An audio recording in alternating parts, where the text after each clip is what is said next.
Il joue à bisou en papa au tol. Il joue pas bisou en papa en tol. Il joue à bisou en papa non-stop. Mon fait wall moins, les mots ou négligé wall ou les passer pour nous, mais l'esprit typolo en tête tout. Toujours pas répayé tourner vos stations. Pendant il joue qu'à attendre nous pour partager émotion. Mesdames et messieurs, bonsoir ou bonjour, quel que soit le moment, quelle que soit l'heure, bienvenue dans votre émission, l'émission Papa Génité. C'est le rendez-vous hebdomadaire, c'est le rendez-vous de la parentalité, la vie de famille, la vie de couple, les enfants, les adolescents. Sort pays, vous êtes déjà ça, vous êtes déjà connaître. Eh bien, la team PPG, elle est composée de 2 présentateurs, 2 animateurs, 2 guerriers. Donc c'est des guerriers, hein. Saïdi à Olivier. Voilà, tu as qu'à battre. Déjà, ça, on ne change pas une équipe qui gagne. Hein. Toujours content d'être là, debout, on n'a pas le choix. Hein, mon frère. En fait, du moins, quand on a le choix, mieux vaut être debout. Quoi. Et moi, c'est toujours un plaisir. Hein. On est dans notre émission. Le travail continue. Un grand chantier. Beaucoup d'amour à travers ça. Beaucoup d'efforts, beaucoup d'énergie. Beaucoup d'écho aussi. Parce qu'à droite, à gauche, il y a de plus en plus de personnes qui osent prendre la parole, qui osent même prendre position par rapport à leur situation parentale. Donc, que du bonheur, hein, que du plaisir. On est dans du bien-être, on est dans du mieux-être surtout. Exactement, le mieux-être. Eh bien, merci de nous accorder un peu de votre temps. Tu le dis souvent, mais c'est une vérité. Merci de nous accorder un peu de votre temps, de participer avec nous, de nous donner également la force. Parce que souvent, merci pour les témoignages, merci pour les messages aussi. La participation, merci en grand. Donc ce soir, aujourd'hui, pour cette émission, j'ai l'honneur, le plaisir de recevoir 2 invités, 2 négatifs, 2 membres de la forêt, 2 gens qui nous donnent également des idées, qui sont là avec nous. Qui nous inspirent. Qui nous inspirent également. Bonsoir, mesdames. Bonjour, bonsoir. Bonsoir, exactement. Bonsoir. On va commencer par qui? Pas vous-même. Comme tu veux. Siana. Bonsoir, merci beaucoup, merci d'amour pour cette invitation. Ça fait longtemps. Oui, ça fait un longtemps moment. qu'on en parle. Oui. Et là, maintenant, on a fini par matérialiser Absolument. tout ça. Bon, là, c'est dans l'indiscrétion. En plus, c'était pas prévu. C'est vrai. C'était pas prévu. Et voilà, on a réfléchi. Eh bien, on est en synergie, on est en connexion. Donc, la CAF fait naturellement. Siana, peux-tu nous parler un peu de ta fonction ou de tes fonctions, je ne sais pas. D'accord. Au choix. Eh bien, je suis sophrologue thérapeute holistique et je suis également accompagnante à la parentalité en tant qu'éducatrice de jeunes enfants et formatrice en petite enfance et développement personnel. D'accord. Ce sont les titres. C'est tout. Okay. Également militante. Absolument. En fait, je suis martiniquaise. Voilà. Je suis martiniquaise, amoureuse de mon île, amoureuse de mes gens, amoureuse du mieux-être de nous-mêmes, par nous-mêmes, pour nous-mêmes. Et voilà. Ben, tant bien. Naoui. Je dis Naoui. Non, Naoui. On va dire Naoui. Comment vas-tu, Naoui? Ça va bien, un petit peu stressé. Olivier se moque de moi depuis tout à l'heure, mais ça va. Ah, c'est lui? Ça va. Moi, content les autres. Ça fait plaisir. Alors, dis-nous tout, Naoui. Donc, ta fonction. Je sais que tu es également une amoureuse de ton île. Oui. Tu es une militante. Avec les moyens du bord, on essaie en effet. Tu es une combattante. Il faut. Voilà, énorme. Il faut. Énormément. Alors, dis-nous tout. Oui, infirmière en reconversion, coach, mindset coach en neurosciences et sensorialité. Et voilà. Et grande poseuse de questions, on va dire curieuse. Curieuse à ses heures perdues. Je tiens à dire également pour Naoui, souvent il y a des termes qu'on va dire, qu'on va diffuser pendant l'émission à travers des discussions qu'on a pu avoir. Olivier également, il est très très au courant, c'est-à-dire qu'il peut citer certains échos, et c'est à travers des discussions avec Naoui. Donc c'est réciproque. C'est un plaisir pour nous que vous soyez présents. C'est réciproque, c'est ça l'échange. Je tiens à signaler que c'est un honneur pour moi de vous avoir tous les 3. En fait, comprenez bien que tout ça c'est parti d'un point de départ et il y a des événements qui ont fait que les étoiles se sont alignées. Et j'ai rencontré chacun de vous, etc. Joliment dit. Aujourd'hui, il y a une forêt. Et ce sera toujours un plaisir pour moi d'inviter chaque membre de cette forêt à vivre cet instant parce qu'ils ont chacun leurs énergies. Enfin, vous avez ou nous avons chacun nos énergies, ce qu'on a à dire. Non, c'est un pur plaisir. Enfin, surtout ces deux-là. Parce que ces deux-là, on va dire, c'est les plus compliqués pas forcément à les faire bouger, mais pour les motiver à venir à la télé, c'est né pour les deux. Mais on va les mettre à l'aise. Et puis bon, comme je dis tout le temps, il suffit d'un premier pas pour découvrir milieu. Et grâce à leur premier pas, moi, j'ai découvert milieu. Donc je rends l'appareil ce soir. Voilà. Et en parlant de milieu, en parlant de découverte, mais ce soir, aujourd'hui, la thématique, ce sera sur la dépendance affective. Encore, quand on disait du côté connexion, synergie, le côté naturel des choses, c'est une thématique qui nous a été proposée par Madame Siana. Oh là là. Bien sûr, elle le dit également. Et voilà. Tu l'as bien fait parce que, en toute sincérité, alors moi je me sens très concerné par cette thématique. Et en faisant quelques recherches, justement, je me suis reconnu à travers la recherche. Bon, c'est moi qui me cherche. Je me suis même cherché à travers la recherche. Voilà. Et je pense que c'est une thématique, en fait, qui, concerne tout le monde, déjà, et qui est hyper importante. Alors, je ne sais pas si on aura en 1h25 le temps de tout dire, mais je pense que tout ce qu'on va pouvoir apporter, ça va être quand même déjà un très bon début. Très, très bon début. Et voilà. Pour commencer, pour débuter, selon vous, la définition de la dépendance affective. On commence par qui? Naoui, vas-y, lâche-toi, danse-toi. Alors, comment je vois la dépendance affective? Je la vois comme une incapacité à se combler soi-même.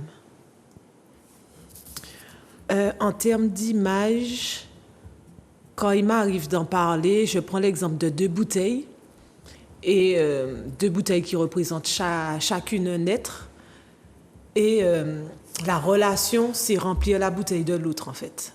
Et pour moi, quand on est en situation de dépendance affective, on remplit la bouteille de l'autre avec notre non-non, ce qu'il y a dans notre bouteille.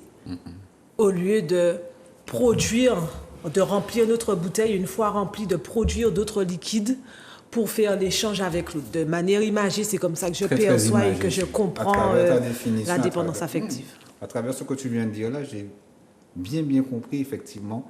Prendre la bouteille, c'est-à-dire aussi, c'est enlever un petit peu de l'autre également. Voilà, c'est se vider, en fait. C'est se vider. C'est se vider. Offrir de son non plutôt que... C'est comme si on offrait de l'arbre plutôt que d'offrir des fruits. C'est plutôt comme ça que je vois, en fait. D'accord. Siana. J'adore la définition de... C'est un beau départ. Absolument. En fait, effectivement, je suis tout à fait d'accord. Ce serait comme... Voilà, merci. Comme un besoin vraiment viscéral de devoir à tout prix investir tout son être dans un autre, ou même dans des objets aussi. Dans quelque chose, en tout cas, extérieur à soi-même, au point de même possiblement s'oublier soi. C'est tout pour l'extérieur avant moi-même. Et du coup, ça devient pathologique. Et du coup, quand tu dis que ça rejoint, enfin que ça concerne tout le monde, je pense que les gens soient en situation de dépendance affective ou cohabitent ou en tout cas expérimentent un milieu où il y a des personnes qui souffrent de dépendance affective. C'est intéressant de pouvoir se poser la question, comprendre ce que c'est. Moi, ce que j'entends par dépendance... Excuse-moi, tu avais fini? D'accord. Ce que j'entends, c'est un manque. Il y a un manque, il y a un besoin d'approbation, il y a un besoin de validation, il y a un besoin de valider son existence, mais pas à travers moi, à travers les autres. Donc en fait, j'ai l'impression de me dévaloriser plus que je ne le devrais. Déjà, se dévaloriser, je ne sais pas si on devrait le faire. Donc moi, c'est ça ce que j'entends. C'est vraiment se persuader qu'on dépend d'autrui. On se persuade que... Je trouve que c'est comme ça que je vois la dépendance, ce qu'on appelle la dépendance affective. Tout à fait. Déjà, tu m'as enlevé un mot de la bouche, à savoir le manque. Et s'il y a dépendance, donc c'est dépendre d'eux, comme tu disais aussi à travers la bouteille. les 2 bouteilles d'eau, c'est dépendre de quelqu'un. Donc, c'est combler un manque. C'est quand tu as parlé également de valorisation, c'est important aussi, à savoir que peut-être aussi un manque de confiance aussi. C'est croire qu'on comble, je pense. C'est pour ça que j'insiste sur se persuader de. Je pense qu'on se persuade de. Et je ne sais même pas si je peux dire qu'on se persuade, ça peut être du fait de notre ignorance, en fait, hein, envers notre propre valeur existentielle. C'est bien ça. C'est comme ça. Ce que je veux dire, c'est que selon moi, en tout cas, si on recherche toujours la validation d'autrui pour savoir si on a bien fait ou mal fait, c'est qu'en quelque part, il y a un manque de repères à travers soi. Il y a un manque de connaissance de nous-mêmes, en fait. Et c'est vicieux. Ta parole a beaucoup de résonance, à travers également, comme tu disais, le manque de repères de soi-même. Déjà, on parle souvent de valorisation, on parle souvent que est-ce qu'on se connaît également, le mot que tu n'aimes pas forcément, mais c'est une réalité aussi. Je sais. Et lors de nos recherches, j'ai pu voir que la dépendance affective, quand on regarde un peu la traduction, quand on regarde un peu la définition du moins, la dépendance affective se traduit par un trop grand besoin de l'affection des autres, ça on l'a dit. Cela peut se produire dans une relation amoureuse, mais également en amitié ou même dans le milieu professionnel. Une reconnaissance. Reconnaître... ouais, c'est bien ça, une reconnaissance. Une reconnaissance. En fait, c'est reconnaître sa valeur à travers les autres. Et ce trouble psychologique est considéré comme une maladie lorsqu'il provoque de la souffrance. Vous en dites quoi de la définition? C'est Internet. C'est C'est un raccourci. Vous en dites quoi par rapport à la définition? Et déjà, elle rajoute une notion importante, c'est qu'à un moment, ça peut être source de souffrance, en fait, au point que ça soit qualifié de maladie. Ça, c'est pas rien. C'est-à-dire qu'il y a un point de départ. Il y a forcément, je mets des guillemets, c'est mon avis. Il y a forcément une base, il y a quelque chose qui déclenche, il y a un élément déclencheur à tout ça, je pense. Mais comme tu disais, il y a une cause. Il y a également une cause aussi par rapport à ça. Ouais, l'élément déclencheur. Oui, il y a un élément déclencheur, donc c'est souvent aussi dû par on le dit assez souvent à travers nos émissions, à travers des traumas aussi. Il y a aussi, comme tu disais, un élément déclencheur. Il y a une cause qui a entraîné certaines choses. Mais selon vous, on va parler des causes. Si vous pouvez me citer quelques causes. Attends, excuse-moi. Tu as parlé de trauma, mais est-ce que c'est forcément dû... Est-ce que la base, c'est le trauma? Pas forcément. Mais pas ça peut être dû également par le trauma. J'en sais rien, bien sûr, je pose la question à tout le monde. Hein. Vous pouvez participer. Après, le trauma n'est qu'une perception. Quelque chose qui est traumatisante pour quelqu'un n'est pas forcément traumatisante pour un autre. C'est vraiment une perception individuelle. Exactement, oui, ça c'est clair, ça je rejoins. Par rapport à ce que tu disais tout à l'heure sur le fait que l'on se persuade, je voudrais rebondir quant à... en fait, en retournant simplement à l'enfance. Parce que je crois que la base de beaucoup de types de relations est déclenchée à partir de ce moment-là. Donc en fait, quand un enfant il a besoin d'une figure d'attachement sécure pour pouvoir se développer de façon sereine, équilibrée, être autonome, avoir confiance en lui, avoir ses soins physiques, psychologiques pris en compte, etc. Et il y a d'autres attachements qui peuvent être insécures. Qui peuvent être insécures. D'accord, ok. Donc, il y a un manque de sécurité pour l'enfant, qui ne pourra pas se développer de façon aussi équilibrée, en tout cas. Et ces types d'attachements vont avoir un impact sur la relation que l'enfant, que l'individu aura avec l'extérieur, mais aussi avec lui-même. Et dans l'un des attachements insécures, on aura l'attachement anxieux, évitant, et puis désorganisé. Attachement anxieux, hésitant. Évitant et désorganisé. Hésitant et désorganisé. Alors oui, déjà ça, stylo, au niveau cahier. C'est du sérieux. D'accord. Pardon, des troubles principaux en fait qui vont se manifester après un attachement insécure. Et dans le trouble anxieux et désorganisé, on va beaucoup retrouver effectivement cette question de la dépendance affective. Donc, je crois vraiment que ça parle beaucoup du type d'attachement qu'on a eu.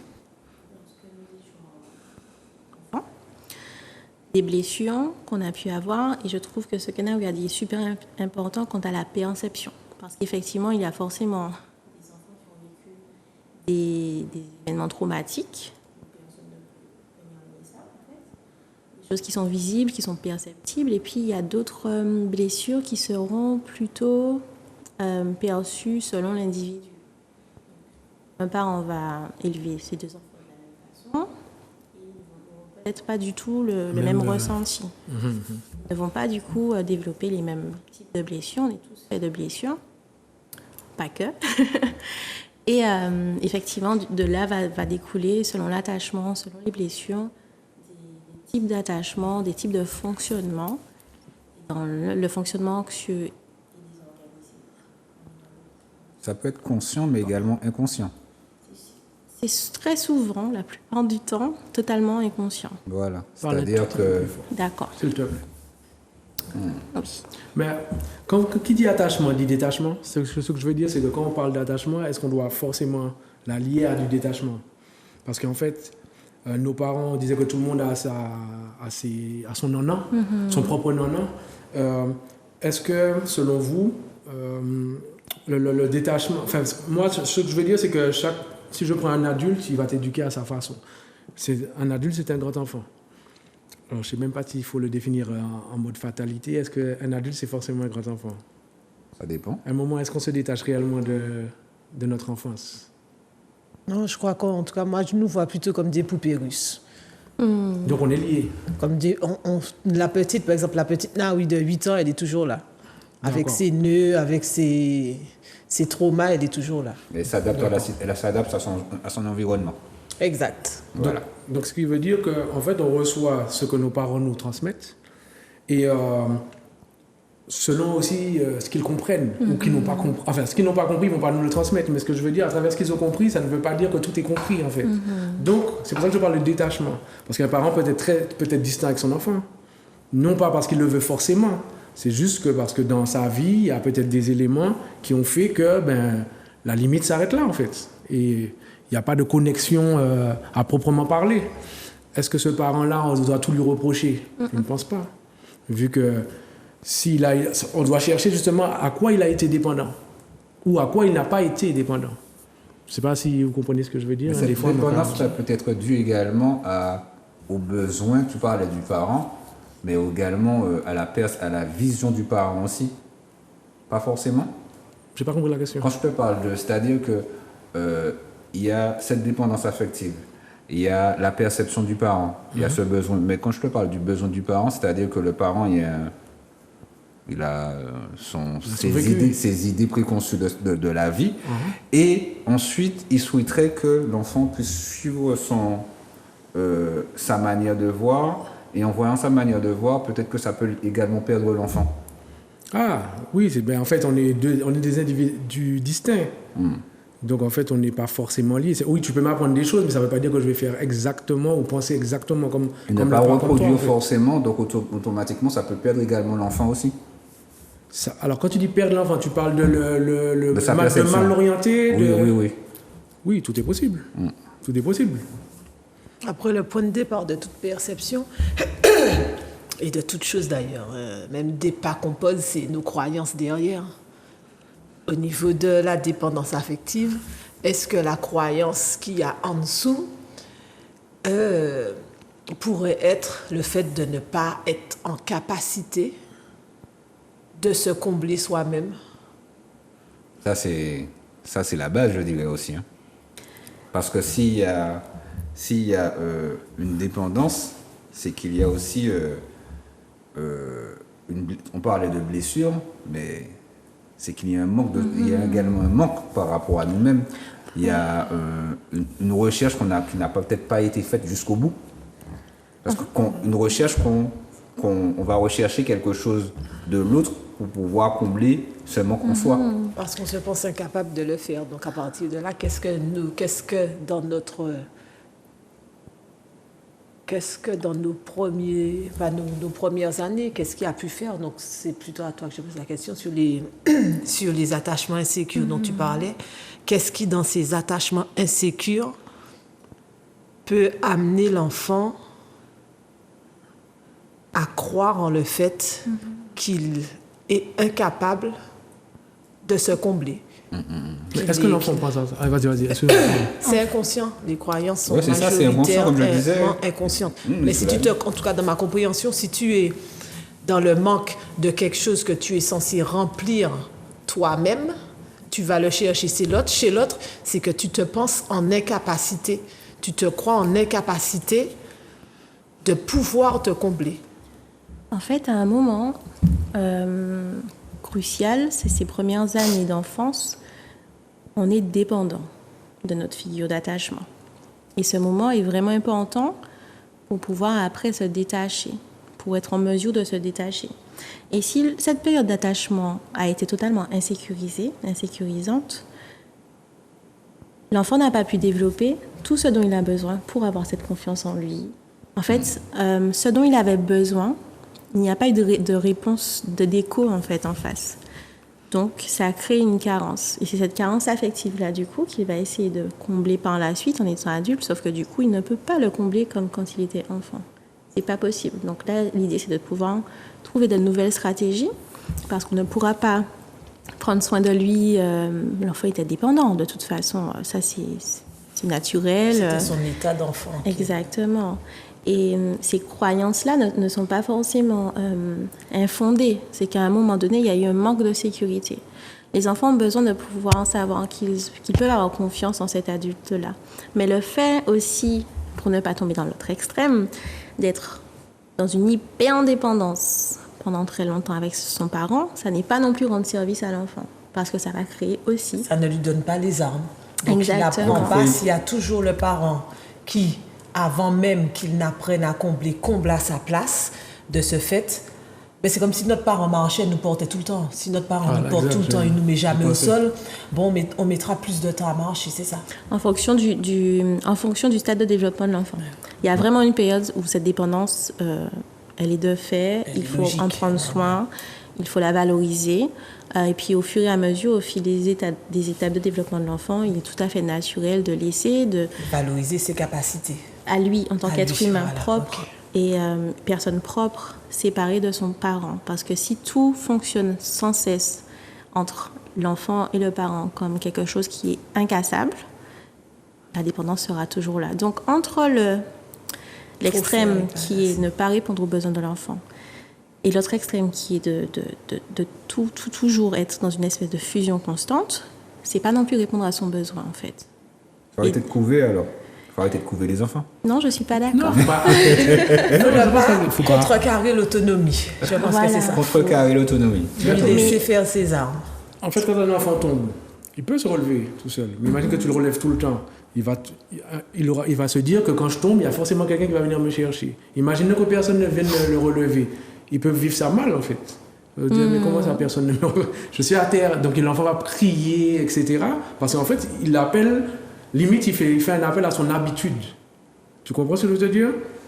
Quand un enfant tombe, si je prends mon fils tombe, je lui dis, relève-toi. Enfin, je le laisse se relever. En fait, je le laisse vivre son instant. Je lui dis, par contre, essuie tes mains, quand tu as fini de pleurer, tu vas m'expliquer les choses. Tu vas m'expliquer pourquoi, comment, qu'est-ce qui s'est passé. Et en fait, je constate qu'en fait, il se relève parce que de lui-même, il sent qu'il ne veut pas rester à terre 150 ans et que je ne l'ai pas habitué à venir toujours derrière. Je ne suis pas tout le temps derrière lui. Et j'essaie de lui faire comprendre que papa ne sera pas toujours là. Papa ne sera pas toujours là. Et je pense qu'en lui répétant, il comprend un petit peu, ou il comprend à son échelle. Et en comprenant à son échelle, il se développe. Parce qu'en fait, ça l'incite quand même à réfléchir tout seul, quel que soit son âge, en fait. Hein. Enfin, quel que soit son âge. Non, il ne faut pas exagérer. C'est pas 3 mois qu'il va faire son truc. Mais vous comprenez que mon fils, il a 5 ans aujourd'hui. Donc, il est en capacité de réfléchir. Donc, il est vrai que à trop être présent dans la vie de quelqu'un, cette personne peut s'attacher trop facilement à toi, en fait, en pensant que tu es un peu son super-héros. Tu vois, oui, je te comprends. Je crois que quelque chose qui peut faciliter notre réflexion, c'est de vraiment penser à cette question de besoin. En fait, à un moment donné, les besoins sont là, il faut y répondre. Et puis, les besoins changent en fonction de l'évolution de l'enfant. Et du coup, quand tu essaies de répondre aux besoins de l'enfant, naturellement, en fait. Il y a quelque chose dans son évolution. Ben, en fait, là, tu n'as plus besoin que je te donne à manger parce que tu sais manger tout seul. Tu n'as plus besoin que je vienne te relever parce que tu peux te relever. C'est adapter, en fait, sa réponse aux besoins et du coup, être OK avec l'évolution de cet enfant et donc OK aussi avec ses besoins. Et un exemple que j'aimerais donner, c'est vraiment cette qualité affective et à vraiment prendre en compte. À l'après-guerre en Europe, il y a eu des expériences, en fait, dans des pouponnières où les enfants avaient le soin. Donc, ils étaient au chaud, on leur donnait à manger, mais ils n'avaient aucun lien affectif. Donc, on subvenait à leurs besoins physiologiques, mais il n'y avait pas de rapport affectif, de lien, d'attachement. Et les enfants se laissaient mourir, en fait. Ils buvaient, ils mangeaient, ils étaient au chaud, mais ils se laissaient mourir parce que vraiment l'attachement, c'est un besoin, c'est quelque chose qui est nécessaire. Sauf qu'il se développe différemment en fonction de notre évolution. En vous écoutant aussi, à travers cette recherche également de se forger de par soi-même, je ne vais pas dire pour éviter une dépendance, parce qu'on a toujours un peu besoin de l'autre. Je vois un petit peu des sports comme des sports individuels, comme le tennis. À savoir que, par exemple, tu es sur une cour de tennis et c'est un sport individuel, donc tes capacités ne viendront que de par toi-même. À chercher à te transcender pour pouvoir, parce qu'il n'y a pas un coéquipier pour te donner la force, tu es tout seul, comme les sports également de combat, tout ça, tu vois. Vous voyez? Donc, pour moi, ça va créer, ça va forger un caractère sans forcément peut-être dépendre de l'autre. Ben en fait, le joueur, si je prends l'exemple du sport ou du tennis, il ne faut pas oublier que le joueur dépend aussi de son coach. Hein. C'est pas un être tout seul qui va sur un terrain. Oui, mais quand il est sur le terrain, il a peut-être pris les directives du coach. Oui, mais voilà, il dépend de enfin, il ne dépend, mais après ça, quand il est sur le terrain, les efforts proviennent de lui. Voilà. Il a un cheminement qui le pousse à ensuite se développer lui tout seul. Il faut le faire comprendre que, ok, je te donne des règles, je te donne des repères, mais l'effort, c'est toi qui vas le fournir. Tout à fait. Donc, dans bien des domaines, dans toutes les thématiques qu'on aborde, y compris celle-ci, il faut bien comprendre que la base, c'est toi. La base, c'est soi, en fait. Et tant qu'on ne travaille pas sur soi, eh ben ça peut fausser tout le reste, ou ça fausse tout le reste, parce qu'inconsciemment, on évolue à travers on évolue sans vraiment, comment je peux dire ça, sans vraiment se sentir forcément concerné, par exemple. Tu comprends? Je sais pas, j'essaie d'être clair, mais j'ai l'impression d'être flou. En gros, c'est simple. Si je veux réussir dans la vie, c'est moi qui décide de réussir. Je parle pas du résultat, mais ce résultat-là, je vais le chercher. Ouais. Je suis obligé de faire des choix, en fait. Maintenant, je n'ai pas forcément la recette pour faire les bons choix ou les mauvais choix. À travers tout ce que je vais recevoir, je vais devoir faire un tri par rapport à toutes ces informations-là et me décider à y aller ou pas. Mais si on me donne que des mauvais conseils, si j'entends que des mais, je vous donne un exemple. Dans ma vie, j'ai souvent entendu des gens me dire mais. À chaque fois que je donne une idée, mais. Le mais est resté dans ma tête. Mais. Tellement que ça m'a désorienté dans ma vie. Parce qu'à chaque fois que j'étais chaud pour faire un truc, j'entendais mais. Et le mais me poussait à me dire, peut-être qu'il y a un problème finalement. C'est le côté être spontané et être réfléchi. Oui, mais celui qui va te dire le mais, peut-être lui aussi n'a pas forcément confiance en lui. Peut-être. Et donc, à partir de là, son manque de confiance en lui à vouloir faire certaines choses, là, va peut-être le bloquer et se dire que, mais parce qu'il va t'écrire fait, il dit lui-même. C'est ce que Narou expliquait tout à l'heure, les croyances. Ouais. Voilà. Quand tu crois en un truc, tu le transmets, mais des fois tu le transmets sans même maîtriser ta croyance. Des croyances qui peuvent être également limitantes. Voilà. Beaucoup. Voilà, de beaucoup. C'est pour ça que j'allais te dire, en fait, par rapport aux croyances, la base, c'est pas soi.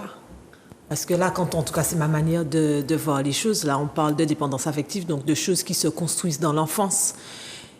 Et le truc, c'est que dans l'enfance, toi, tu es ce que tu es, le bâton que tu es aujourd'hui, justement, à toujours être dans l'action. Parce que néanmoins, même s'il y a eu des travers, parce que personne n'a la science infuse, ni la pensée universelle en termes d'éducation, et quel que soit le domaine, mais les premiers programmes qu'on a mis en toi, moi, en tant que page blanche, en tant qu'ordinateur vierge, ces premiers programmes sont ceux qui ont le plus de prise pour tout le reste de ta vie et sont ceux aussi qui déterminent quelles croyances vont être captées, quelles croyances auront prise en fait. Ce sont nos premières croyances, nos premiers programmes qu'on intègre en nous parce qu'on est des pages blanches à la base. Et on est juste le fruit, un enfant est une page blanche, il est le fruit du regard que les adultes éducateurs portent sur lui.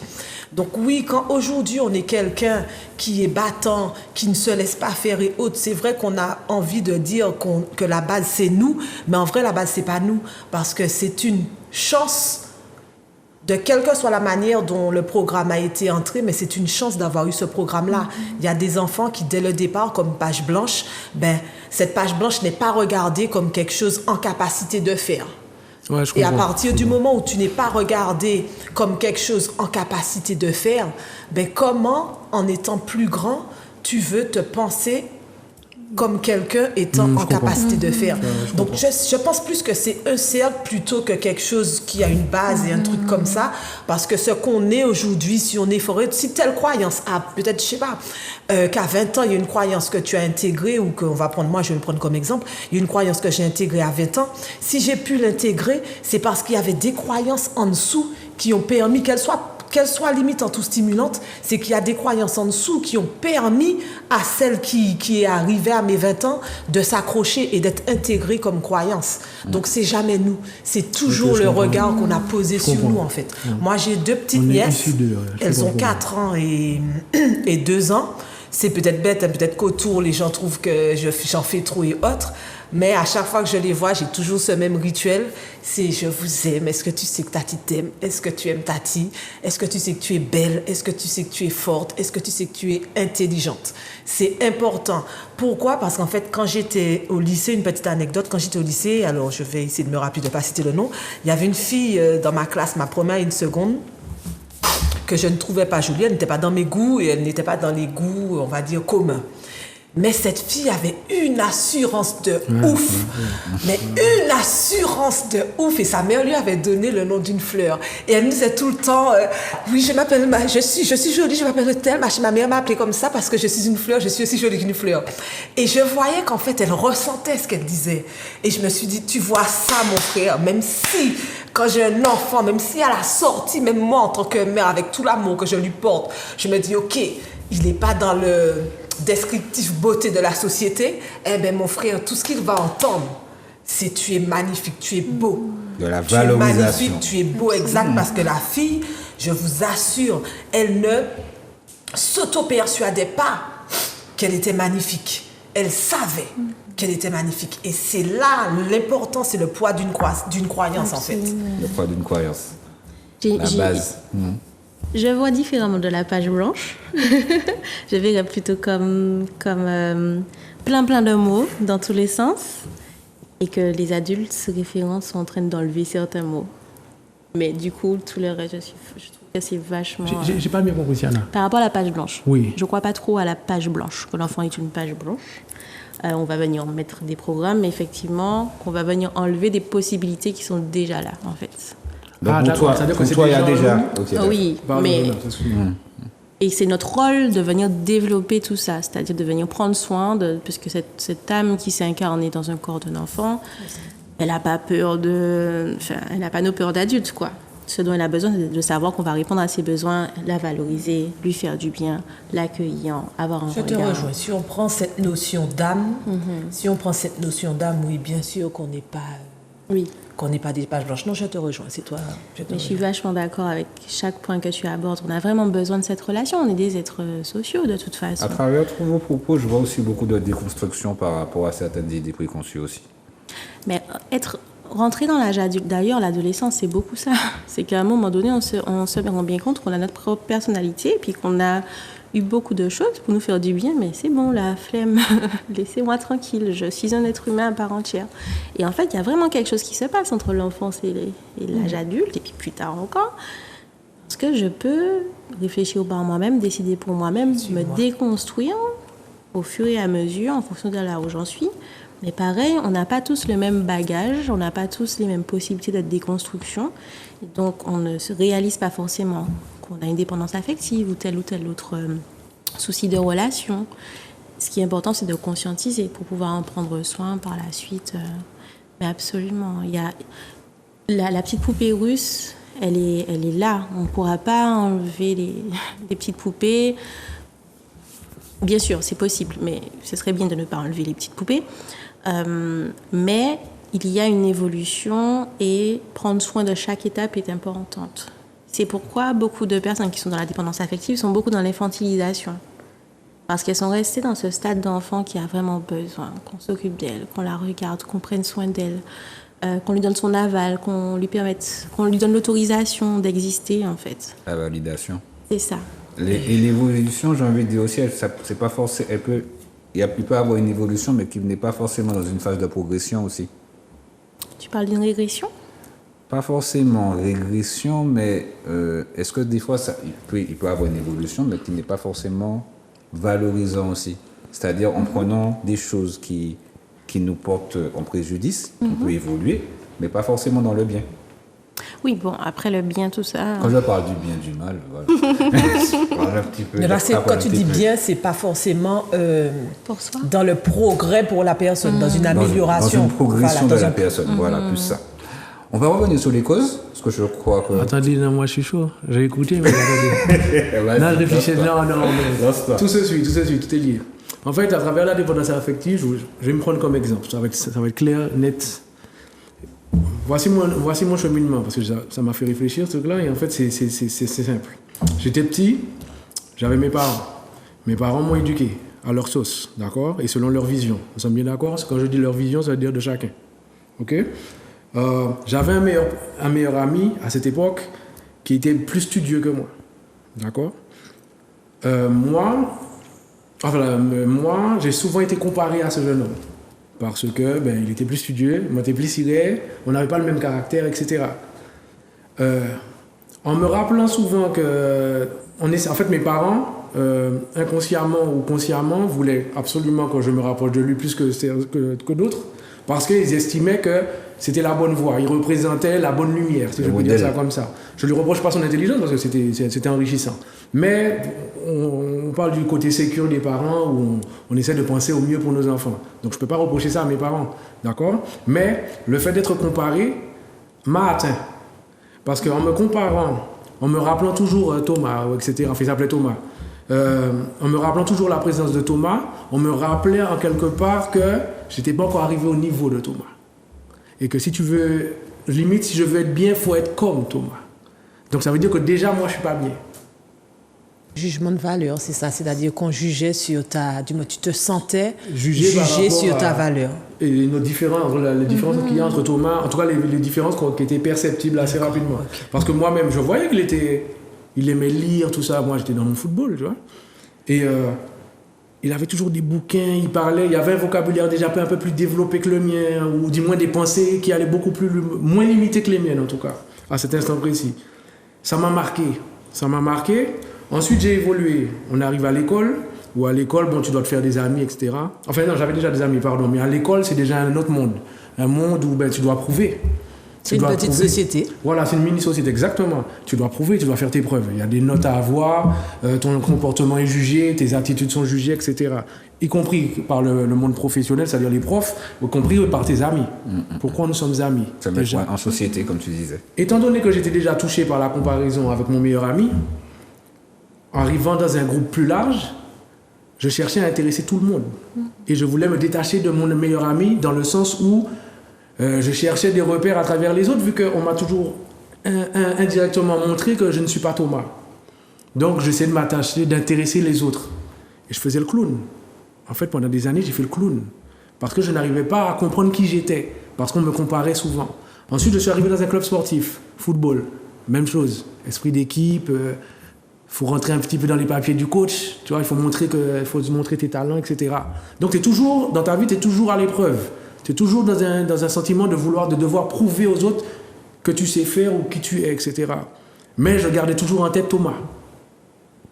J'ai toujours vu, tu vois, cette comparaison. Tu cherches une validation. J'avais l'impression que tout au long de ma vie, il y a eu une comparaison. On me comparait. J'étais jamais assez bien pour le monde qui m'entourait. Ton Jamais. estime de Mais toi cherchez était pas, basée sur ta référence qui était Thomas et dans voilà. ta tête qui était Ou même supérieure. la référence, c'était la comparaison Voilà. de mes parents face entre moi et Thomas, en fait. Excuse-moi, Et ça Olivier. m'a suivi. Est-ce que tu cherchais une validation de quelqu'un?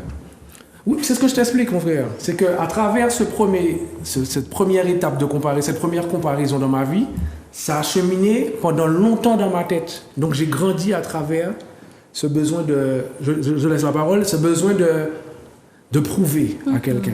Et c'est une question, est-ce qu'avec le besoin de prouver, il n'y avait pas aussi ce besoin d'être vu? Mais quand je dis d'être vu, j'aime bien le mot voir. C'est un petit peu comme le voir de Avatar. Je te vois dans ton entier. Du fait que si peut-être on te comparait à Thomas, ben on t'invisibilisait. Oui, c'est ça. Et donc, Enfin, quand je le tu sentais quand comme tu ça. fais le clown et autres, ben regardez-moi, je suis là, j'existe. Et ça agissait. Parce que Choisissez-moi. les autres me voyaient, mais ils rigolaient, mais moi je ne prenais pas. Mais ça reste un regard. Voilà, On ne te voyait c'est-à-dire pas que- comme tu étais au fond de toi. Pour moi, ça faisait voyait. du bien parce que j'avais une réaction en face. Je voyais des sourires, je voyais des rires, je me sentais intéressant, mais en fait, j'étais un clown. C'est plus tard qu'après, tu n'as peut-être plus envie de sortir. Tu as peut-être pas plus envie, tu as envie de sortir de ce carcan de clown qui t'empêche d'avancer. Tu veux faire quelque C'est chose. exactement La ça. fille te prend pour le clown de service, elle te prend pas au sérieux. Le frère te prend pas au sérieux. Tu dis un Mais truc, personne tu ne te veux prend au mettre- sérieux. en fait. Personne, parce Et que. même toi, en fait, tu ne te prends pas au sérieux. Tu réalises que tu ne te prends pas au sérieux. Vu que tu essaies de faire réagir des gens en face de toi pour savoir si tu as un impact, si tu existes, en fait, comme on disait tout à l'heure, la valeur de l'existence ou le poids de l'existence. Et du coup, et quand je vous dis j'ai traversé ça, c'est pendant des années, hein, c'est 10, 15, 20 ans. Jusqu'au jour où comme le ressenti change, j'ai plus envie de faire rire les gens. Et quand je vois que j'ai plus envie de faire rire les gens, on ne s'intéresse plus à moi. Donc même les gens m'avaient validé en tant que clown dans leur environnement. S'ils avaient besoin de faire une soirée ou une grillade ou un truc comme ça, oui, on invite Olivier parce qu'Olivier il va faire rire tout le monde. Quand j'ai compris ça, j'avais honte de moi en fait. J'avais honte de moi et je me suis dit mais attends, moi c'est pas un latin ou quoi que ça là. Et j'ai dû réfléchir sur moi-même. Donc c'est pour vous dire que d'un détail, si vraiment plus on prend du temps à comprendre ce détail ou à le détecter, le reste de ta vie peut être chaotique juste à cause d'un truc. Parce que des fois, on dit trauma, on dit des traumas, bon, on passe souvent au pluriel en réalité. Mais des fois, ça part que d'un détail et qui n'était même pas malveillant. Ma mère ne me comparait pas juste pour me faire mal. Enfin, c'était pas pour me faire mal, en fait. Elle a juste voulu que je sois un peu comme ça. On parle de perception aussi. C'est ça, Chaque ça, personne. ça a été un trauma pour toi. Et elle ne le voyait pas comme ça. Parce que j'en ai parlé avec elle, par exemple. Et elle me dit, mais non, c'est pas ça, tu vois. Donc, elle me disait, mais non, mais. Donc, elle a réalisé que moi-même, j'ai mal compris. Mais elle ne savait pas que je prenais Chaque ça comme ça. personne va. Ouais, perception de Elle la. pensait te donner un lien. Voilà, exactement. Elle pensait te donner un lien. Et en fait, non. Et c'est quelqu'un, c'est bon pour faire court. J'ai eu des différentes expériences avec des personnes qui m'ont dit, mais toi, t'es bête, toi. Toi, t'es con, tu défends là, comme ça, là, nanana. Et j'entendais, t'es bête, t'es con, t'es ceci, cela. Et je me dis, hé, mon gars, elle est en calotte, quoi. Mais elle réveillait en moi quelqu'un que je ne connaissais pas. Parce que j'ai longtemps été un clown, en fait. Ça fait un déni. Et quand j'ai compris que là, on me challengeait niveau caractère, j'ai dit, alors là, par contre, Thomas, c'est fini. Thomas, c'est fini. Donc, Thomas, allez, bye. Mes parents, je ne vais pas dire allez bye, sinon après émission, moi, c'est pas allez bye, mais ça y est, j'ai compris que non, c'est bon, l'histoire d'être comme vous voulez que je sois, c'est fini. C'est fini. Donc c'était juste vraiment pour. Et vous connaissez la suite. Hein. Vous connaissez la suite. Donc, non, c'est vraiment pour dire qu'il faut faire très attention, les adultes. Enfin, beaucoup d'adultes, en tout cas, sous-estiment le cerveau d'un enfant. Absolument. Et c'est ça, c'est peut-être l'un des premiers problèmes de nos vies. Le fait d'être sous-estimé parce qu'on est tout petit. Sous-estimé, et puis ces mécanismes-là, en fait, pour pouvoir en survivre, tu dis que c'est un détail, mais en fait, tu l'as vécu comme un traumatisme. C'est pas rien. C'est là qu'on parlait de la partie inconsciente.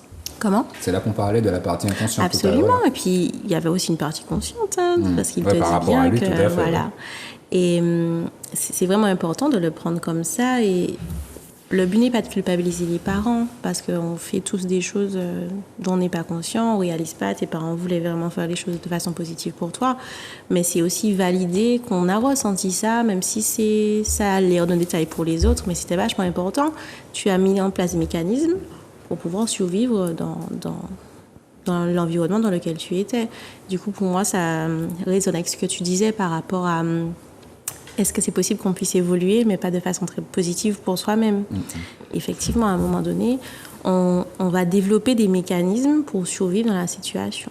Tu vas t'adapter. Absolument. S'adapter. J'ai même peur de ce mot adapter. Ouais. Pourquoi? Je ne sais pas comment on comprend ce mot. Je ne le comprends pas. J'ai l'impression que quand on dit adapter, ça veut dire Faire avec. faire avec. Ouais. Voilà, Des exactement. fois, il y a des fois aussi où je n'aime pas ce mot. Exactement, Quand j'ai on parle l'impression d'un que c'est ça. système qu'on dit adapté, tu te Tu dis, dis... bon, c'est bon, je vais...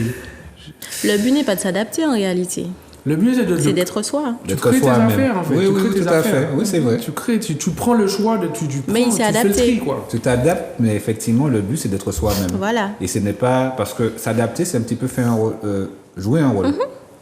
Jouer un rôle, et si tu joues un rôle, tu n'es pas vrai, tu n'es pas toi. Vous voyez la profondeur de l'émission encore cette semaine. Après l'art-thérapie, on continue avec la dépendance affective. On peut passer aux causes, ou bien on continue encore. En fait, on a déjà parlé des causes, mais... On est déjà dedans. Ouais, c'est vrai. C'est vrai. Mais parce, bon, que, vas-y. parce que, effectivement, parce que quand on parlait du manque, je vois également...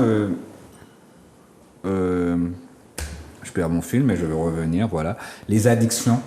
Et ça, également à savoir que, vu qu'on ne sait pas vraiment qui on est dans cette recherche parce qu'on est un petit peu perdu, ça peut créer également des addictions. Tu parlais d'anxiété, je crois? Ça, c'était l'attachement anxieux. Par absolument. rapport à l'anxiété aussi. Donc tout ça aussi, ça joue par rapport à de ne pas se connaître soi. Attendez. Moi, ce que je veux dire... Alors, pour peut-être un peu booster vos pensées... pourquoi c'est boosté? Non, pas encore. Je vais rajouter du piment. Tu parlais des causes. Selon Internet, ça nous a cité certaines causes. À travers ça, je pense que ça va nous aider encore plus à développer. Ça disait un environnement dans l'enfance peu sécurisant. On en a un peu parlé. Oui. La perte d'un être cher. Un abus sexuel. Des agressions psychologiques. Oui. Bon, agression psychologique et abus sexuel. Bon, vous me direz. Le handicap, la maladie, un accident, le manque d'estime de soi. Bon, le manque d'estime de soi, on en a parlé. Oui. Tout à l'heure, s'il y en a, on a fait l'émission avant l'émission. Hein? Mais c'est important de le dire. Marquer pointer du doigt le fait qu'on dise que le handicap, la maladie ou l'accident soit reconnu comme cause. C'est ça? Oui, je Est-ce qu'on peut avoir questionnais ton ça. avis? En fait, ce que je voulais dire, c'est que le fait de vivre un événement de vie ou de vivre avec une maladie ou un handicap ne va pas forcément nous forcer à être en dépendance affective. On ne va pas forcément développer ce type d'attachement-là. Ce sera la façon dont notre environnement et notre figure d'attachement, effectivement, entrera en relation avec nous, avec cette situation donnée. Donc, des enfants... Ah, pardon, je vais parler plus fort. Oui, si y en a, c'est la voix douce. Donc, effectivement, ce sera la façon dont, dans le cocon de vie de l'enfant, la façon dont les choses seront, les événements de vie ou les réalités de vie seront amenées, vécues, qui vont effectivement... Oui, on ne cherche pas à être validé. Là, on dépend de notre situation Absolument. physique. Effectivement, le fait d'avoir à un moment donné une cassure dans notre rythme de vie, si quelque chose a changé ou si notre handicap ou notre maladie n'est pas accueilli pour ce que c'est au sein de notre famille. Donc ça va venir créer d'autres tensions psychiques avec nos figures d'attachement et là, effectivement, il risque d'y avoir des attachements insécures par la non-acceptation de cet événement de vie. Mais ça n'est pas cet événement en lui qui va venir créer ce trouble de l'attachement. Comme cause aussi, effectivement, quand on voit la maladie, le handicap, l'accident, etc., un enfant qui grandit en ayant une charge qui n'est pas mesurée pourra aussi développer ce type de trouble de l'attachement et de la dépendance affective mais ça n'est pas quelque chose de conditionné en fait. Ça dépend toujours de la façon dont les personnes qui composent l'environnement vont accueillir tel ou tel événement de vie. Je ne sais pas si je suis très claire dans ce que je dis. Si. Tu voulais dire quelque chose par rapport à ça? Non? C'est cool.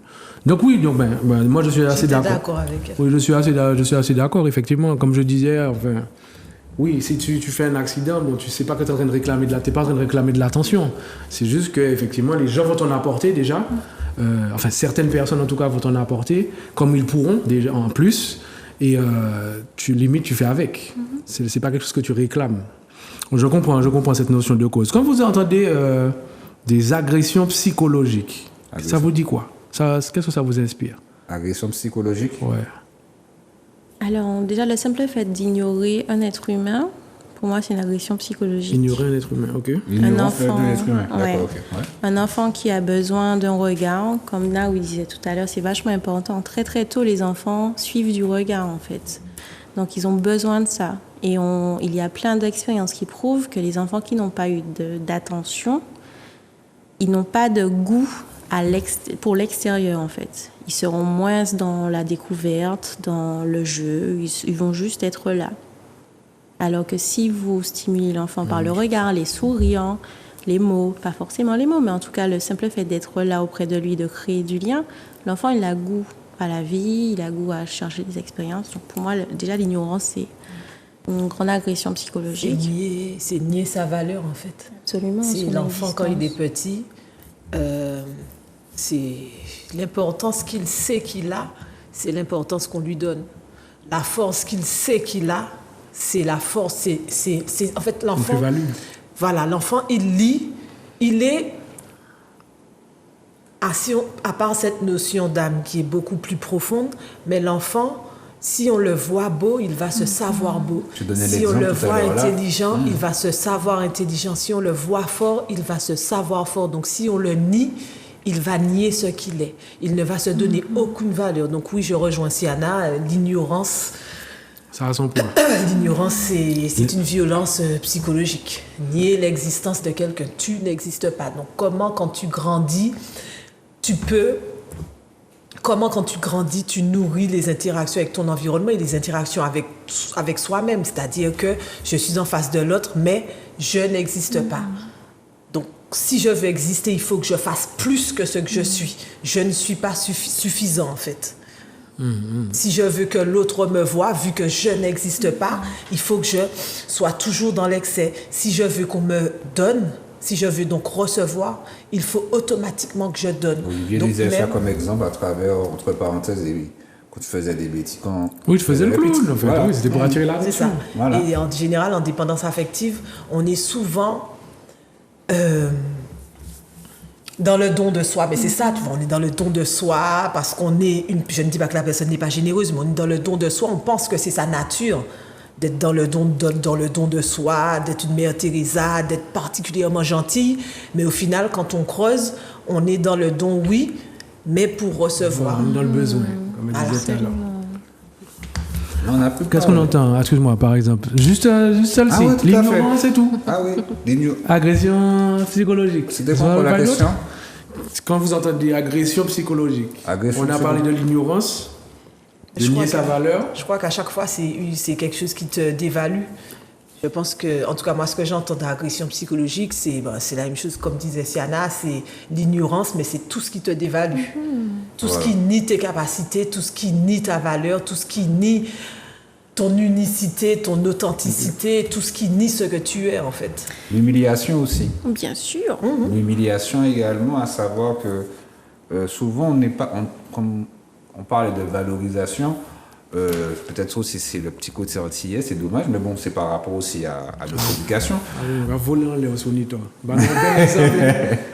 Le côté, c'est-à-dire de ne pas forcément donner, valoriser l'autre, ne pas forcément, quand je dis valoriser, Putain, excusez-moi. Attention. Ça aussi, ouais, là, ça va. L'exemple que je vais donner, si je donne un mauvais exemple, ça sera On va être deux. Bah, c'est comme tu as dit. Je vois que tu as dit Martin. On va être deux. Non, c'est-à-dire que on ne donne pas forcément on va pas forcément valoriser l'autre. On va souvent critiquer la démarche de l'enfant. Comme par exemple, on va pas dire tu as bien fait les choses. À une certaine époque, c'était beaucoup tu dois faire, mais je ne te valorise pas. Ou je ne vais pas te. Il n'y aura pas forcément de je t'aime, de sourire, tout ça. Tu as fait parce que tu as fait. Et donc ce côté-là, c'est souvent aussi chez nous parce que le parent lui-même n'a pas eu tout ça. Le fait de ne pas avoir reçu, eh bien, ce sera difficile de pouvoir donner aussi. J'aime bien comment tu l'as dit, parce que beaucoup de personnes aiment dire je ne peux pas donner ce que je n'ai pas reçu. Je ne suis pas d'accord avec ça. C'est plus compliqué, peut-être c'est peut-être compliqué à donner. Mais quand tu as, par exemple, nous sommes dans une époque où il y a papa géniteur, aussi, voilà, où il y a également des outils, où on parle d'art-thérapie, on parle de coach, on parle de psychologue, on parle d'aidant, on parle de... Il y a différents outils qu'il n'y avait pas il y a 15 ans, il y a 20 ans. Ça n'empêche pas. Il y a aussi qu'à une certaine époque, la quête, c'était le travail, faire sa maison, le fait d'évoluer d'abord sur le côté matériel. Là, maintenant, on parle beaucoup de valorisation de soi-même. On parle beaucoup de son être intérieur. On parle beaucoup de choses. Il y a une plus grande ouverture qu'il y avait par le passé. Et avec cette ouverture du passé, tu comprends mieux. C'est-à-dire, comme je le disais, il y a une plus grande ouverture. Et avec cette ouverture-là, tu vas voir les choses différemment. Avant, il y avait un cloisonnement, à savoir que tu grandis, il faut avoir ta maison, il faut aller travailler, tu rentres chez toi, tu es fatigué, tout le week-end, il faut s'occuper de la maison. Il n'y avait pas de recherche pour soi-même. C'était beaucoup dans une idée, à savoir de... on parlait de ça. Je pensais que tu parles de code. Oui, des codes. D'accord, les codes, ces codes-là, ils viennent d'où? Est-ce qu'ils viennent de chez toi, ou ils viennent de l'extérieur et ils sont arrivés dans ton foyer? Pour moi, ça a été... comment expliquer ça? Ça a été le fait de reproduire de génération en génération. C'est-à-dire que, comme on parlait tout à l'heure là, de recevoir ce que l'autre n'a pas forcément reçu, eh ben, le grand-parent a donné aux parents sans avoir peut-être donné ce que lui n'a pas reçu, et vice-versa, sans avoir eu forcément les outils. Oui, mais si on a... Ah, vas-y, excuse-moi, pardon. Est-ce que, quand je t'entends, moi, ce qui me vient, c'est les filles qu'avant, qu'on priorisait l'efficacité de corps. L'efficacité de corps, c'est-à-dire de tout ce qui était matériel, de tout ce qui était, par exemple, tu es une fille, tu es faite pour ci, ça, pour devenir une femme, pour devenir une mère. Tu es un homme, tu es un petit garçon, tu es fait pour devenir un homme. Un homme, c'est ça doit ramener de l'argent, ça doit marcher. Donc, on était très axé sur le corps et donc ce qu'on représente et pas forcément ce qu'on est. Je te donne un exemple par rapport à ça. Oui, c'est ça, en fait. On en parlait cet après-midi, je te donnais cette anecdote par rapport à une cliente que j'ai eue. Et la dame disait, tu vois, à travers des idées préconçues, elle disait que quand elle était jeune, elle aimait faire de la mécanique. Non, elle souhaitait faire de la mécanique. Et lors de son orientation, elle a décidé qu'elle aurait aimé faire de la mécanique. Mais à travers les idées préconçues, la dame, elle a déjà une cinquantaine d'années. Et on lui a dit non. On a appelé ses parents, on a dit non. Jean, est-ce que ça va? Genre, c'est bizarre. C'est bizarre, Jean. Il faut faire de la comptabilité, il faut faire du secrétariat. Et donc, même en 30 ans, 40 ans après, cette dame-là, elle avait encore cette frustration de ne pas avoir pu faire ce qu'elle souhaitait. Donc, quand on parlait des idées préconçues de la société par le passé, ça rentre dans tout ça. C'est-à-dire que on parle souvent, à l'époque, c'était vivre, c'est souffrir. C'est pas vivre, c'est vivre de la vie pleinement, c'est vivre, c'est souffrir. Donc, il y a tous ces codes, oui, ces idées préconçues qui ont déréglé certains avenirs après qui ont suivi. Je crois qu'à un moment donné, il y a eu un besoin de survivre. Et puis aujourd'hui, on a envie de vivre. Voilà, exactement. Donc, on prend en compte l'être humain dans sa globalité. Non, mais c'est clair. Maintenant, au fil des années, au fil des époques, tu vois, tout progresse en fait. Si tu regardes de génération en génération, il y a des barrières qui sautent de plus en plus. Je ne sais pas s'il faut dire trop aujourd'hui, je ne sais pas si je peux me permettre de dire trop, mais en tout cas, d'époque en époque, en fait, il y a de la progression. Mais s'il y a cette progression-là, c'est bien parce qu'on se rapproche de nous-mêmes de plus en plus. C'est-à-dire qu'à un moment donné, il y a des aspects qui sont tellement erronée, mais de manière flagrante, qu'à un moment donné, tu regardes et tu dis non, je ne peux pas suivre ça. Et Siana a dit un truc fort, c'est que, et ça rejoint ce que tu dis, c'est que quand elle dit fallait survivre en fait. Donc fallait survivre, donc pour survivre, ben, tu t'éteins toi, tu ne regardes pas ce que tu es toi, et tu rentres dans le cadre, tu te mets, tu t'oublies en fait. Tu t'oublies, tu ne te regardes pas, efficacité de corps, il faut ça, tu rentres dans un cadre. Le corps, on peut le mettre dans un cadre. Oui, je suis d'accord. Je suis entièrement d'accord avec ce que vous dites. Et justement, qu'est-ce qui crée ce changement c'est qu'à un moment donné, tu te retrouves dans une situation où même quand tu survis, on t'a dit qu'il fallait 6 à ça, tu as obtenu 6 à ça et tu constates que... On est malheureux toujours. Je suis pas heureux. Regarde les stars, je vais prendre l'extrême, les stars super riches et que c'est super connu, vu de tous, et bien ça finit par des suicides, dépression, etc. Donc ça crée une dépendance vers l'autre aussi, quelle que soit la situation d'une certaine manière. C'est-à-dire qu'à travers la carence qu'il n'y a pas, quand je donnais l'exemple par rapport à la dame avec sa frustration, par rapport à tous ces exemples-là, résultat final, ils vont se retrouver seuls avec leur manque, leur carence, et ensuite tu vas chercher une dépendance à l'autre. Même si elle accuse maintenant ses parents, ça n'a plus d'intérêt. Comme je te expliquais, Thomas, je sais que c'est à travers l'éducation que j'ai reçue, mais j'ai fini avec ça. Chercher des excuses. Fallait lui donner. Moi, ce que j'aurais fait, je lui aurais donné. Je lui dis venez, je lui donne 2-3 trucs à faire vite fait, le plus facile. Mais je pense que juste le fait de créer la dynamique, donc de créer l'action, cette dame aurait peut-être fait 2-3 trucs et puis ça l'aurait soulagé, ça lui aurait enlevé un poids terrible en fait. Tout à fait. Tu vois ? C'est pourquoi. Pardon, c'est pourquoi. Non, vas-y. Non, je me dis c'est pourquoi effectivement la notion de responsabilisation que j'adore est très importante en fait. Comme j'aime à dire souvent, on n'est pas responsable de ce qu'on nous a donné, de ce qu'on a reçu, de plein de choses de la vie. On est vraiment capable d'avoir un champ d'action presque illimité. Illimité. Allez, on reprend. Excuse-moi, tu avais fini ? Oui, vas-y. On va un petit peu, je dirais, énumérer la dépendance affective par catégorie. On va passer par d'abord la dépendance affective. On a mis individuellement. Et on va un peu définir. Et ensuite, on va continuer. Donc, on va passer d'abord sur le côté individuel. Comme on discutait depuis tout à l'heure, d'abord, on commence par la famille. Si on regarde bien notre cheminement, tout commence à travers la famille. On l'a dit. Si vous voulez bien passer au deuxième, je pense que... Mais ça peut être... Après, peut-être on oublie les trucs. Sauf si tu veux rajouter. Ça peut être aussi, effectivement, une dépendance qui reste en famille. Donc, je suis un adulte ou une adulte, mais il y a toujours un lien de dépendance entre mon parent et moi, qu'il soit physique ou mental. Et effectivement, tout ça aura un impact et je reste dans... Ah, c'est très vrai ce que tu dis. Dans ce lien. Je peux appuyer ce que tu dis. Bien sûr. Je reviens sur Thomas. Yes, ça est Thomas. Non, mais bien sûr, je ne l'en veux pas. Bien sûr, je ne t'en veux pas, Thomas. Non, mais c'est très vrai ce que tu dis, c'est parce que j'ai le lien avec ma mère et j'ai toujours, pendant longtemps, traîné cette idée que dès qu'elle me demande quelque chose, je suis obligé d'y répondre. Il faut que j'y réponde coûte que coûte, même si je suis en difficulté, ceci, cela. Et des fois, j'ai compris qu'en faisant ça, c'était pas bon en fait.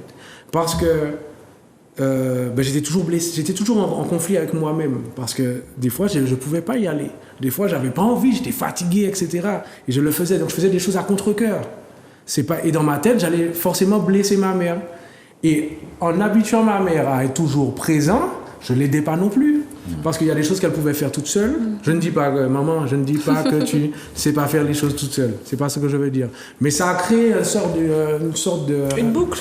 Voilà, une boucle. Une boucle de dépendance. Donc chacun estime que c'est toi qui dois faire pour moi, c'est moi qui dois faire pour toi, etc., etc. Et en fait, on s'embrouille. Parce qu'à un moment, le jour vient où tu dis non, tu n'as plus envie. Et tu viens pas, tu viens moins, etc. Mais comme tu lui as donné l'habitude de venir tout le temps, elle ne comprend pas. Elle ne comprend pas. Et finalement, ça crée des conflits, ça génère d'autres conflits. Donc, c'est vrai. Parce que tu as rompu une relation, en fait, qui était dans sa tête établie.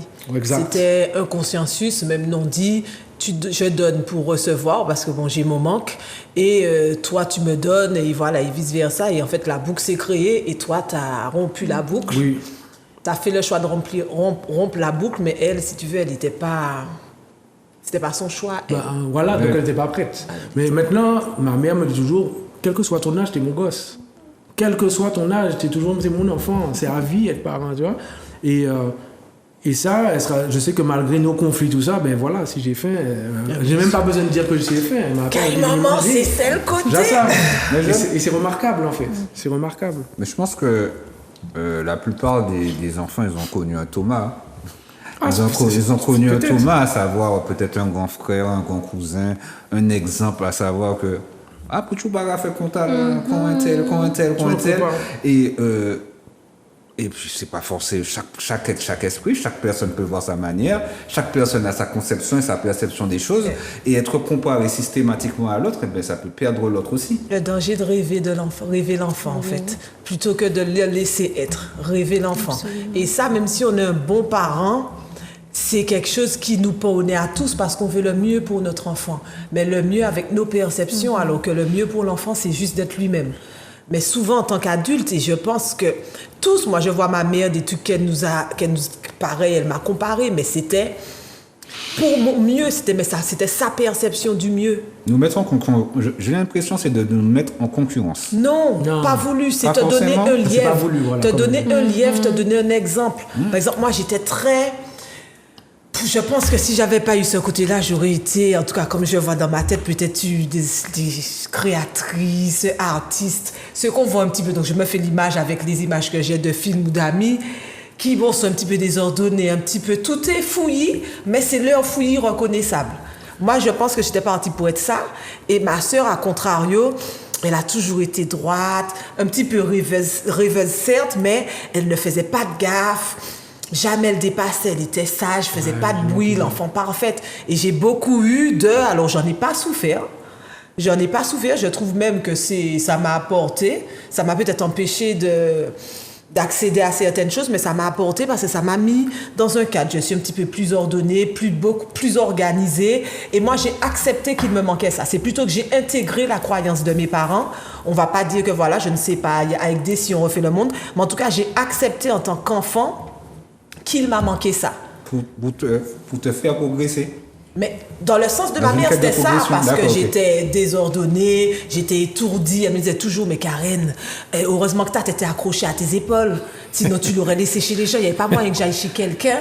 Après, c'est pas tout qui a changé. Je mets des parfous. Mais néanmoins, j'ai cette notion qu'il faut être comme ça. J'ai intégré la croyance qu'il faut être comme ça. Donc, sur l'histoire de l'organisation, moi, j'ai 3 grands tableaux. Les tableaux d'école, là, les tableaux blancs avec les feutres. J'ai un mur chez moi.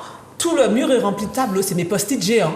Parce que j'ai intégré cette croyance qui a été ancrée par l'éducation, les comparaisons avec ma sœur, qu'il fallait être organisé, sinon on n'y arrive pas. Ça me rappelle, Olivier, quand tu dis à travers ta... Je suis organisé à travers ta Je suis organisé dans ma désorganisation. On s'est connecté, on a fait. Le truc, c'est que c'est ça, c'est que c'est des perceptions des parents. Les parents ont un calque, c'est comme les feuilles qu'on avait, pour reprendre l'exemple de la feuille blanche. Les parents, ils ont un calque avec le modèle qu'ils ont dès le ventre de l'enfant. Dès le ventre de l'enfance, il y a des choses qu'on sait qui sont mieux dans notre perception, que je dis, c'est dans notre perception. Donc mieux, c'est ci, ça. Ma perception du beau, c'est ça. Ma perception du rangé, c'est ça. Ma perception d'un enfant bien éduqué, c'est ça. L'enfant, il arrive avec déjà un bagage qui n'est pas à lui. Le bagage, il est purement parental. La perception du parent. Un enfant, mon enfant, ça doit être ça pour son bien. Je vais lui donner ça, ok? Même si déjà pour son bien, c'est déjà lui. Mais pour son bien, je vais lui donner ça. Mais aussi, dans ma perception de ce qui est bien, de ce qui n'est pas bien, je vais lui apprendre ça. Je vais lui enseigner ça, je vais lui mettre telle barrière, je vais lui mettre tel cadre. Donc l'enfant, dès le départ, il y a ça aussi. On en fait en tant que parent, du moment où on le rêve en fait. Donc on lui demande d'entrer dans le moule de nos rêves. D'accord, ok. Siana, tu voulais dire quelque chose? Non, c'est bon. C'est bon. Ok. Donc on a vu le côté famille. Le côté individuel. Je vous disais ça au début de l'émission. Je pense qu'on va faire une deuxième thématique, mais bon. On a vu le côté famille, le côté individuel. On va passer dans la partie de l'amitié. L'amitié, les gars. Comme je vous disais tout à l'heure, l'amitié, c'est quelque chose qu'on perçoit. Tu perçois ça à ta façon. Comme je te dis, si tu as des manques, si tu as des besoins, tu es à la recherche de ton besoin. Hein. Moi, je pense dans l'amitié. L'amitié, c'est frileux. C'est la famille qu'on choisit. Voilà, c'est la famille qu'on choisit. Voilà. Exactement. Donc on choisit notre famille en fonction de nos besoins. Celle qu'on a, on l'a. On ne peut rien y changer. Donc je pense que je rejoins Olivier, quand on va vers des amis, c'est parce que d'une certaine manière, ils nous nourrissent. Et d'être entier, c'est important parce que là, on est sûr, on est plus facilement sûr de bien les choisir que si on a un manque. Si on a un manque, on ira vers des gens qui vont le combler. Comme on dit, on ne choisit pas sa famille. Et les amis, on les choisit. Donc, si on a des manques, il y a de fortes chances, pareil pour le couple, c'est des réponses, on ira, c'est des puzzles en fait. On est dans la complémentarité, des interactions, c'est dans la complémentarité. Ben, on ira chercher des choses qui nous comblent. Alors que si on n'a pas de manque, si on s'est comblé soi-même, on va chercher quelque chose qui, par exemple, nous fait pousser, nous fait grandir. Pas nous conforte dans l'idée que... dans un cercle, dans une roue de hamster. Voilà. Yes. Te conforter dans un confort, vas-y. Je crois que la dépendance affective dans l'amitié est très proche de ce qui se vit en amour, en fait. Qu'il y a vraiment dans les relations amoureuses, en tout cas. On est totalement dans dans le cas de la dépendance affective, on peut être vraiment dans quelque chose d'étouffant pour l'autre et que c'est vraiment important d'être Étouffant conscient pour de l'autre ça. Ouais. C'est-à-dire, excuse-moi. Alors, quand on est dépendant affectif, dans l'amitié, donc dans nos amitiés, on peut relationner avec eux toujours dans cette dépendance affective, sous des fois d'autres formes que celles du couple, des fois la même forme. Mais en fait, c'est vraiment, on aura des symptômes qui vont se répéter. Je vois, je comprends. Tu voulais rajouter quelque chose, Oui, Olivier? c'est-à-dire que dans le couple, je me prends comme exemple encore. Mais tu l'as amorcé. De toute façon, je suis mon meilleur exemple. Donc, souvent dans différentes relations, il m'était arrivé de conclure que les miss que je fréquentais me réclamaient énormément d'attention. C'est-à-dire que ce qui importait, c'était plus ce qu'elles voulaient, c'était plus leurs besoins que de savoir ce que moi j'ai besoin en fait. J'étais là pour quelque chose de précis. J'étais devenu le petit ami parce que j'étais à l'écoute, parce que j'étais gentil, parce que j'étais serviable, parce que j'étais disponible. Tu comprends ce que je veux dire? Et les moins... Le gars est doux, je voulais dire là, le gars est doux. Mais ce que je veux dire, c'est que on aimait très rarement ce que moi j'aimais. Mais c'est là qu'on dit... Alors, Tom, excuse-moi. Vas-y. Je suis formée en hypnose et lors de ma formation, le gars nous a donné un très bon exemple et je le retrouve dans ça en fait. Quand tu dis les miss me choisissent, voilà, non en fait. C'est-à-dire que quand on se présente, et c'est vraiment ça. Alors avant, je décrivais ça, plutôt je me disais, moi je suis du concept, on est des animaux. Donc je me disais, il y a de l'énergie, il y a des phéromones qu'on doit lâcher qui fait que on attire toujours la complémentarité. Et en fait, lui... il le décrivait pareil, mais il décrivait, là il parlait en termes de conscient et d'inconscient, il y a des contrats qui se font. C'est-à-dire que quand tu arrives, ce que tu décris, tu dis oui, les miss venaient toujours pour ce que je donne.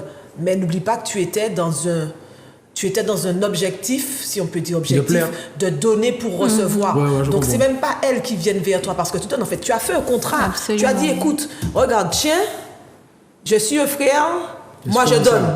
Et je donne, je suis là pour donner. Mais tu penses qu'elle va faire quoi? Celles qui vont venir, c'est parce que frère, moi je suis une sœur, frère, moi j'aime recevoir. Mais c'est ok, je donne, je reçois. Sauf qu'au bout d'un moment, c'est moi qui me compliquais la tâche. Il y a un déséquilibre. au bout d'un moment, tu sens que frère, tu as envie qu'on te donne aussi, mais c'est pas ce que tu as présenté.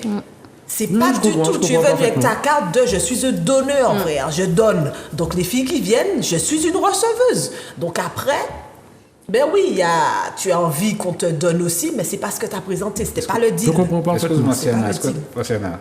Oui. Est-ce que ça va rentrer un petit peu dans le contraire satire?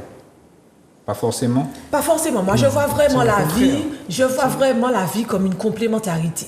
C'est-à-dire, on n'est pas forcément opposés, mais on comble les choses de l'autre. Moi, je vois la vie comme un équilibre. Et l'équilibre, dans toute spiritualité, on le voit. Le yin et le yang, c'est quoi? Ben, tu as le noir, le blanc, mais dans le noir, tu as du blanc, dans le blanc, tu as du noir.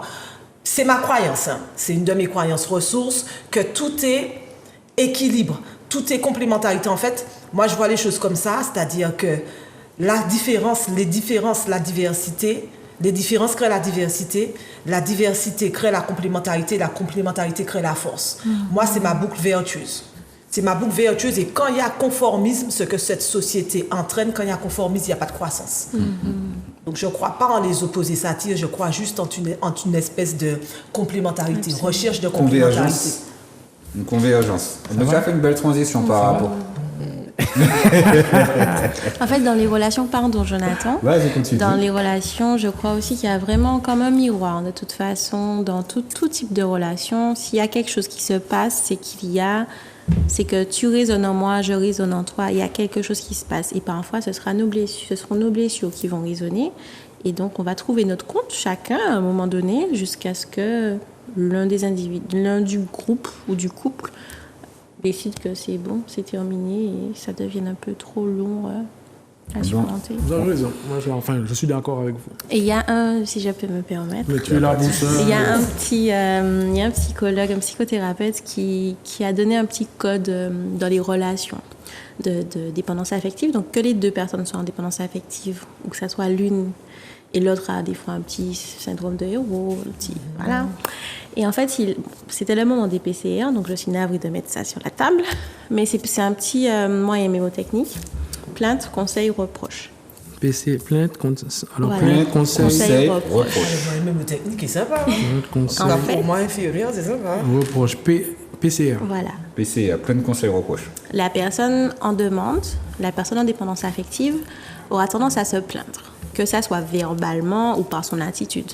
Je n'en peux plus que tu rentres à telle heure parce que machin, ou j'avais envie qu'on passe un peu plus de temps ensemble, ou tu ne penses pas à moi, tu ne m'envoies pas de texto, ou juste son visage est marré, l'énergie est très basse et du coup on ne sait pas ce qui se passe, mais il y a une plainte en fait dans son langage corporel. Ou j'ai mal à la tête, tu viens me dire j'ai mal à la tête, d'accord, mais qu'est-ce que tu fais pour ça? Et moi, la personne qui suis en face, je vais te dire, mais tu as mal à la tête, fais un thé pour ta tête, prends un médicament. Je vais lui proposer automatiquement les ressources que j'ai. Sauf que du coup, on reste dans cette dépendance parce que la personne qui est en face de moi, c'est un adulte, c'est pas un enfant. Donc tu as mal à la tête. Tu peux trouver ta solution. Voilà, je peux faire preuve d'empathie en te disant effectivement, tu as mal à la tête, j'entends, ça fait mal, c'est désagréable. Qu'est-ce que tu peux faire? Et là, en fait, ça enlève la personne en face dans la boucle de la dépendance. Donc moi, je ne vais pas te donner de solution parce que tu n'es pas un enfant et je ne suis pas ton parent. Qu'est-ce que tu peux faire? Donc je te renvoie à ta responsabilité. Parce que sinon, comme les personnes qui sont dans la dépendance affective, c'est un archétype, hein, c'est pas tout le temps comme ça et c'est pas toute la vie, c'est pas linéaire. Mais en général, on est dans la plainte, on va demander un conseil, on va pas prendre le conseil parce qu'en fait, on va pas voir les solutions, on va voir les problèmes pour continuer à rester dans cette boucle de la dépendance. Donc le schéma logique, c'est problème, solution. On avance, mais pour rester dans la dépendance, problème, solution, problème. Donc, il n'y a pas vraiment de solution. Et du coup, nous, on aura tendance à dire, enfin, l'autre personne aura tendance à dire, tu n'as pas pris de médicaments, tu continues à avoir mal à la tête, tu vois, je t'avais dit que. Mais du coup, on est dans une espèce de position haute, je t'avais dit que tu n'as pas fait. Et donc, là, tu es toujours dans une position infantile. Oui, mais. Et on reste dans ça. La boucle. Voilà. Oui, parce que tu frustres la personne en face et du coup, elle évoque sa frustration parce qu'elle n'est pas contente parce que tu n'as pas suivi ce qu'elle t'a dit. Et au final, tu estimes, toi, tu te rabaisses parce que tu vas te dire, mince, je l'ai frustrée. Donc la prochaine fois, en fait, j'ai écouté ce qu'elle... Tu veux, dis-moi, donne-moi de la solution. Ouais, je comprends. Et tu restes dans la dépendance. Tu restes dedans. Oui, et ça n'avance je pas. Et on Ça reste te dans cette... maintient en position basse. Absolument. Et toi, tu l'amènes, tu disais que l'autre, en le rapprochant de ses ressources, tu l'amènes justement à aller les chercher. Absolument. Je ne suis pas ta ressource.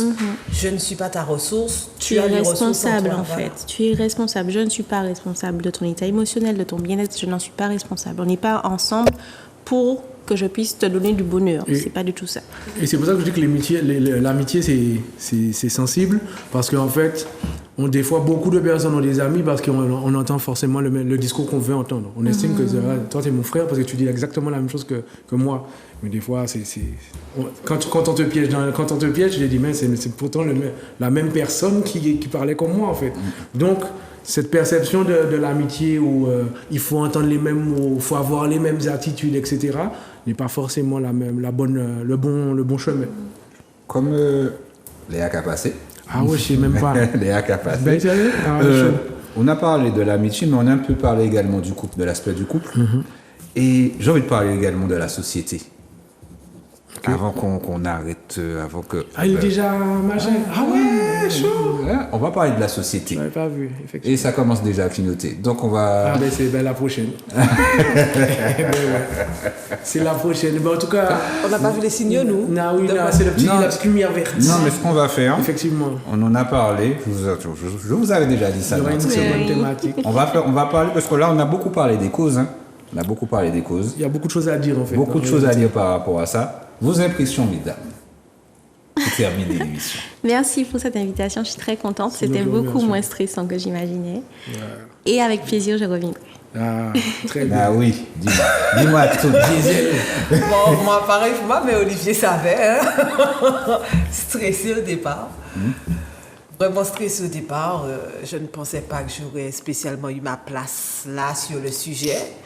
Mais Olivier m'a dit que c'est un sujet dont on a tous été témoins. Confrontés. Donc voilà, confrontés. Donc on pouvait venir en parler avec ce qu'on avait, avec les ressources justement. Bah, on est en avait. live. Donc, On va mettre le chiffre là. contente. Merci pour l'invitation. Contente d'être venue. Et puis, mais pareil, ça sera avec plaisir. Ben, tant mieux alors. J'espère que vous avez apprécié. Olivier. Enrichissant. Richesse là nous-mêmes, moi c'était un plaisir de les voir, de les amener avec nous. Hein. Et je vais me faire un plaisir de les ramener avec nous. Eh ben, comme vous l'avez constaté, parce que il y a encore beaucoup de choses à dire. Il y a encore beaucoup de choses à dire par rapport à la thématique. J'espère que vous avez apprécié, j'espère que vous avez pris des notes. Parce que moi j'ai entendu des termes, PCR, j'ai entendu des choses. Donc le rendez-vous est pris. Je ne veux pas dire la semaine prochaine. Restez connectés. De toute façon, chaque émission est intéressante. Chaque émission, il y a du bon à apprendre. Donc restez connectés à votre émission Papa Pagénité. Regardez Zouk TV, Richesse là nous-mêmes. En grand. Bonne soirée tout le monde. Il joue à besoin en papa au tol. Il joue pas besoin en papa en tol. Il joue à besoin en papa non-stop. On wall moins les mots on néglige wall ou les passer pour nous mais l'esprit tipolo mon tête tout toujours pas repayer tout never station pendant il chou qu'à attend nous pour partager émotion.